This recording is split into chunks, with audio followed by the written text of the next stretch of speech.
Hi friends, ഇന്ന് നമുക്ക് കടയിൽ നിന്ന് വാങ്ങിക്കുന്ന അതുപോലെ തന്നെ മുട്ട ബിസ്ക്കറ്റ് ഓവനൊന്നും ഉപയോഗിക്കാതെ വീട്ടിൽ എങ്ങനെ തയ്യാറാക്കാമെന്ന് നോക്കാം. വീഡിയോ എല്ലാവരും കാണുക. ഇഷ്ടപ്പെട്ടാൽ ലൈക്ക് ചെയ്യാനും ഷെയർ ചെയ്യാനും അതുപോലെ സബ്സ്ക്രൈബ് ചെയ്യാനും മറക്കരുത്. ആദ്യം നമുക്കൊരു വലിയ ബൗൾ എടുക്കാം. ഇതിലേക്ക് നമുക്ക് ആദ്യമായിട്ട് ആവശ്യമുള്ളത് 3 മുട്ടയാണ്.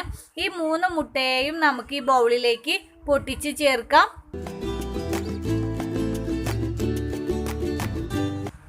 ഇനി നമുക്ക് ഈ മുട്ടയെ നന്നായിട്ടൊന്ന് ബീറ്റ് ചെയ്ത് പതപ്പിച്ചെടുക്കണം. ഒരു വിസ്കോ അല്ലെങ്കിൽ സ്പൂണോ ഫോർക്കോ ഉപയോഗിച്ചിട്ട് ബീറ്റ് ചെയ്യാം. വിസ്കൊക്കെ ഉപയോഗിച്ച് ബീറ്റ് ചെയ്യുമ്പോൾ 4-5 മിനിറ്റോളം ടൈം എടുത്തിട്ട് വേണം ബീറ്റ് ചെയ്യാൻ. നന്നായിട്ട് പതപ്പിച്ചെടുക്കണം. വിസ്കന് വേണമെന്നില്ല, നിങ്ങളുടെ കയ്യിൽ ഇലക്ട്രിക്കൽ ബീറ്റർ ഉണ്ടെങ്കിൽ അത് ഉപയോഗിച്ചിട്ട് ബീറ്റ് ചെയ്താൽ പെട്ടെന്ന് തന്നെ ശരിയാക്കി കിട്ടും. ഞാനിപ്പോൾ ബീറ്റർ ഇല്ലാത്തവർക്ക് വേണ്ടിയിട്ടാണ് ഇങ്ങനെ ചെയ്യുന്നത്.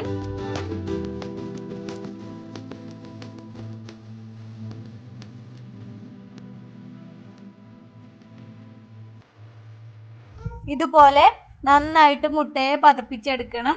ഇനി ഇതിലേക്ക് നമ്മുടെ ഈ മുട്ടയുടെ ഒരു സ്മെല്ല് പോവാനും വേണ്ടിയിട്ട് 1 ടീസ്പൂണോളം വാനില എസൻസും കൂടെ ചേർത്തിട്ട് ഒന്നും കൂടെ ഒന്ന് നല്ലപോലെ ബീറ്റ് ചെയ്തെടുക്കുക.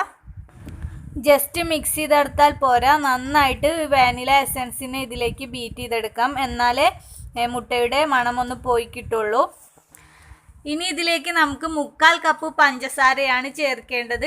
ഈ പഞ്ചസാരയും കൂടെ ഇതിലേക്ക് ചേർത്തിട്ട് നല്ല പോലെ ഒന്ന് ബീറ്റ് ചെയ്തെടുക്കണം. പഞ്ചസാര നിങ്ങൾ അളന്നെടുക്കുമ്പോൾ ശ്രദ്ധിക്കണം, കാരണം പഞ്ചസാര അളന്നെടുത്തിട്ട് പൊടിച്ചെടുക്കുമ്പോൾ അളവിൽ മാറ്റം വരും. 1/4 കപ്പ് പഞ്ചസാര എടുത്തിട്ട് പൊടിച്ചെടുക്കുകയാണെങ്കിൽ ഏകദേശം 1 കപ്പോളം പൊടിച്ച പഞ്ചസാര കിട്ടും. അപ്പോൾ നമ്മുടെ അളവൊക്കെ മാറിപ്പോവും. അതുകൊണ്ട് ഒന്നെങ്കിൽ പഞ്ചസാര പൊടിച്ചതിന് ശേഷം അളന്നെടുക്കുക, അല്ലെങ്കിൽ 1/2 കപ്പോളം പഞ്ചസാര എടുത്തിട്ട് പൊടിച്ചെടുത്താൽ 1/4 കപ്പ് പഞ്ചസാര പൗഡർ കിട്ടും.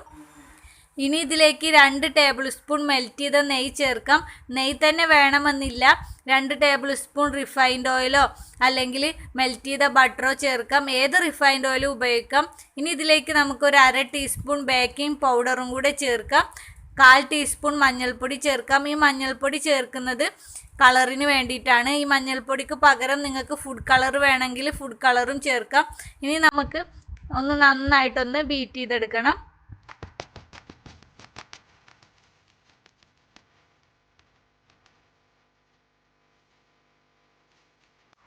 അവസാനമായിട്ട് ഇതിലേക്ക് ചേർക്കേണ്ടത് 1 കപ്പ് മൈദപ്പൊടിയാണ്. ഈ മൈദപ്പൊടിയെ എല്ലാം കൂടെ ഒരുമിച്ച് ചേർക്കരുത്, കുറേശ്ശെ ഇതിലേക്ക് ചേർത്ത് കൊടുക്കുക. 2-3 തവണയായിട്ട് ചേർത്ത് കൊടുത്തിട്ട് നല്ലപോലെ ബീറ്റ് ചെയ്തെടുക്കുക.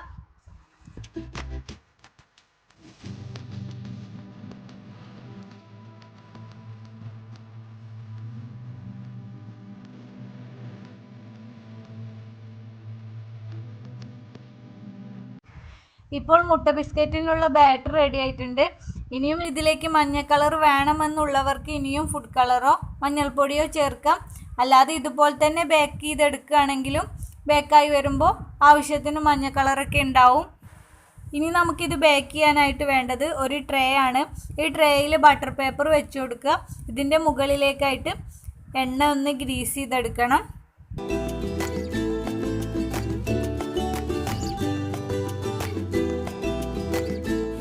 ഇനി ഇതിലേക്ക് വേണ്ടത് ഒരു വൈപ്പിംഗ് ബാഗാണ്. ഈ വൈപ്പിംഗ് ബാഗിൻ്റെ അകത്ത് ഇതുപോലെ നമ്മൾ തയ്യാറാക്കി വെച്ചിരിക്കുന്ന ബാറ്റർ ഒഴിച്ചു കൊടുക്കാം.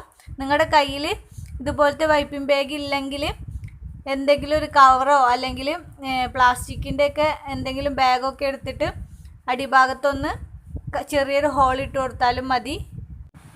ഇപ്പോൾ ഞാൻ ഈ വൈപ്പിംഗ് ബാഗിൻ്റെ അകത്ത് ആവശ്യത്തിന് ബാറ്റർ നിറച്ചിട്ടുണ്ട്. ഇനി നമുക്ക് മുട്ട ബിസ്ക്കറ്റ് സെറ്റ് ചെയ്യാനായിട്ട് ട്രേ എടുക്കാം. നമ്മൾ ഈ മുട്ട ബിസ്ക്കറ്റ് സെറ്റ് ചെയ്യുമ്പോൾ വളരെ കുറച്ച് ബാറ്റർ എടുത്തിട്ട് ഇതുപോലെ ചെറുതായിട്ട് വേണം സെറ്റ് ചെയ്യാൻ. ഇത് വലുതായിട്ട് സെറ്റ് ചെയ്ത് കഴിഞ്ഞാൽ ബേക്കായിട്ട് വരുമ്പോൾ വീണ്ടും വലുപ്പം വെക്കും. പിന്നെ ഇത് വിട്ട് വെച്ച് വേണം ഇത് സെറ്റ് ചെയ്യാൻ.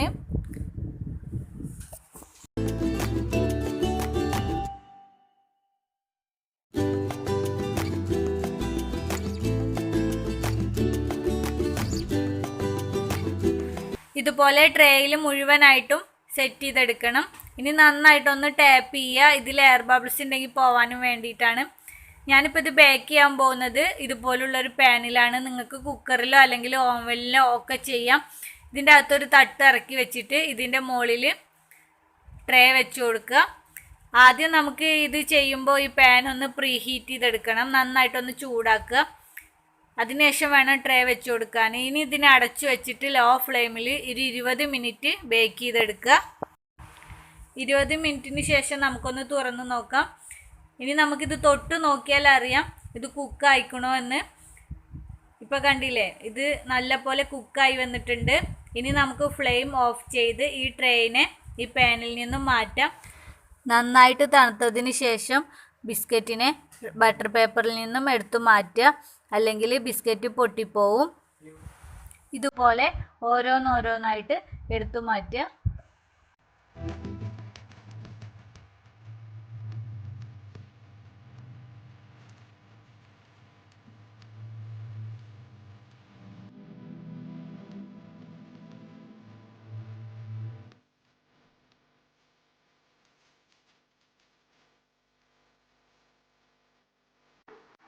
ഇപ്പോൾ എല്ലാ ബിസ്ക്കറ്റിനെയും ഞാൻ ബട്ടർ പേപ്പറിൽ നിന്നും എടുത്തു മാറ്റിയിട്ടുണ്ട്. ഇനി ബാക്കിയുള്ള ബാറ്ററിനെ മുഴുവനും ഇതുപോലെ ബേക്ക് ചെയ്തെടുക്കണം.